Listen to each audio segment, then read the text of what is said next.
नमस्कार। आज हम बात करेंगे बेसिन की संधि की।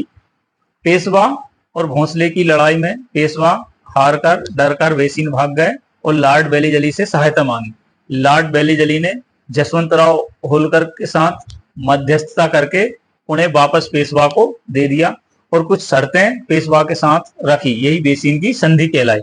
शर्तें ये थी कि 6000 पैदल सैनिक पेशवा की सहायता के लिए दिए जाएंगे, साथ ही कुछ तोपखाना दिया जाएगा। उसके बदले में नर्मदा, ताप्ती और तुंगभद्रा नदी के का जो तटीय क्षेत्र है, उस क्षेत्र से जो राजस्व प्राप्त होता है, 26 लाख रुपए वार्षिक राजस्व अंग्रेजों को उस सैन्य टुकड़ी को चलाने के लिए दिया जाएगा। साथ ही भविष्य में पेशवा अंग्रेजी विरोधी किसी भी गतिविधियों में शामिल नहीं होंगे। तो पेशवा और अंग्रेज मित्रवत व्यवहार करेंगे। लेकिन ये संधि कुछ ही दिन चली, क्योंकि मराठाओं को इस संधि से बहुत ज्यादा बेइज्जती फील हुई। इस संधि में यह भी कहा गया कि पेशवा हैदराबाद और गायकवाड़ के साथ कोई भी मतभेद अंग्रेजों की मध्यस्थता से ही दूर करेंगे।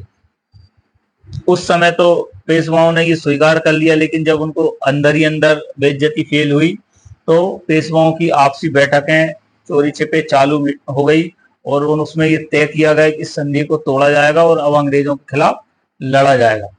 पेशवा, भोंसले और सिंधिया इन्होंने मिलकर अंग्रेजों से युद्ध लड़ने की योजना बनाई। उधर अंग्रेजों ने भी अपनी सेना तैयार कर रखी थी, क्योंकि अंग्रेजों को भी पता था कि ये मराठे हैं, इतनी आसानी से मानने वाले नहीं है।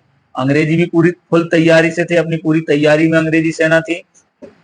पेशवाओं को उम्मीद थी कि होलकर और गायकवाड़ इस युद्ध में पेशवा का साथ देंगे, लेकिन ऐसा नहीं हुआ, क्योंकि पेशवा के रिश्ते भोंसले से और गायकवाड़ से पहले ही बहुत ज्यादा खराब थे। यही कारण था कि द्वितीय आंग्ल मराठा युद्ध की शुरुआत हुई। ये जो युद्ध की तैयारी हुई, जिसमें सिंधिया, पेशवा और भोंसले मिलकर अंग्रेजों के खिलाफ युद्ध लड़े, इसी युद्ध को नाम दिया गया द्वितीय आंग्ल मराठा युद्ध, जो 1803 से 1805 तक चला। अब इस युद्ध में क्या हुआ, इसके क्या परिणाम हुए, ये हम जानेंगे अगली वीडियो में। तब तक के लिए धन्यवाद। जय हिंद, जय भारत।